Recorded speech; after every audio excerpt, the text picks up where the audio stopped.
involves a 22-year-old student at the University of California, Los Angeles. NPR has been investigating how and why young people have been radicalized, and NPR investigative correspondent Tom Dreisbach has this look at that student. A note for our listeners, this story contains details that some may find offensive or disturbing.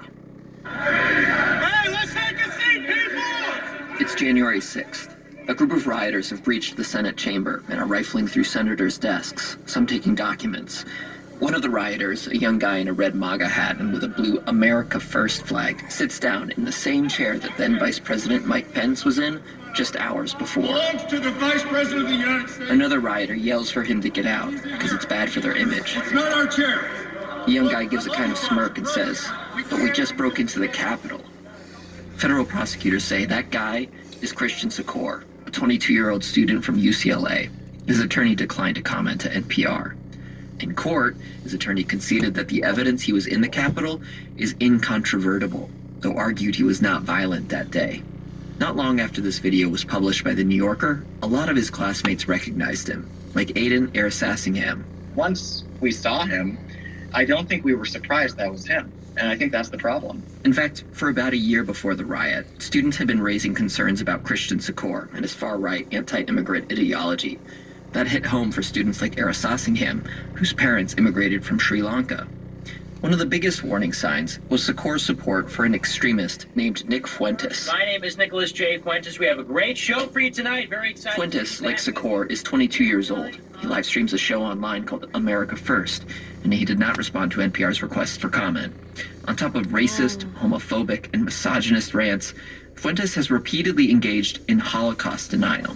He also pushes white supremacist propaganda and has called for an end to all immigration to keep America white. So we are standing in front of this big thing called demographic change, the racial displacement of the native people in the country, and we're saying stop! At UCLA, Christian Secor was a member of the Campus Republicans, then started his own group, America First Bruins, named after Fuentes' show and the UCLA mascot. And on Twitter, Secor pushed the anti-Semitic propaganda that Jewish people have too much power in the U.S. Grayson Peters is a Jewish UCLA student, and he saw Secor's Twitter feed as a threat.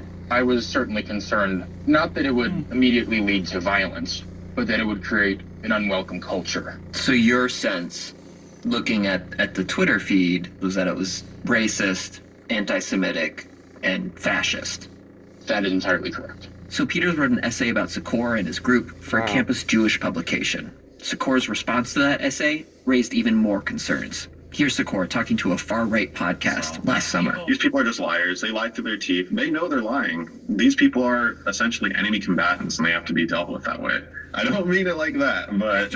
In that same podcast, Secor talked about his love of guns and said he wanted to legalize fully automatic weapons. Yeah, they're terrorists. And that scared students All because Trumpers Secor are allegedly terrorists. used a video streaming platform under the name Scuffed Elliot Rodger, a reference to a misogynist who killed 6 people in Isla Vista, California, near UC Santa Barbara back in 2014.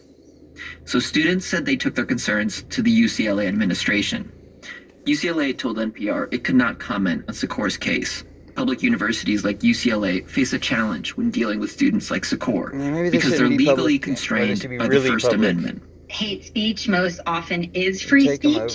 That's Alyssa Buxbaum of the Anti-Defamation League. She says a public university cannot expel a student for hate speech that does not cross the line into a violent threat. But she argues schools can and should respond by actively condemning hate on campus. So just because someone's allowed to spread messages of hate doesn't mean that it goes unnoticed or without opposition. After Secor's arrest, the school condemned the Capitol riot, but students said they were disappointed that UCLA did not specifically condemn Secor's extremist ideology, too.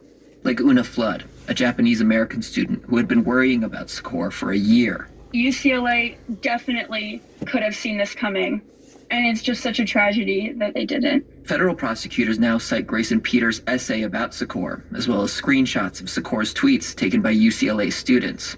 So in the criminal case against Christian Secor, a year's worth of warnings are now evidence. Tom Dreisbach, NPR News, Los Angeles.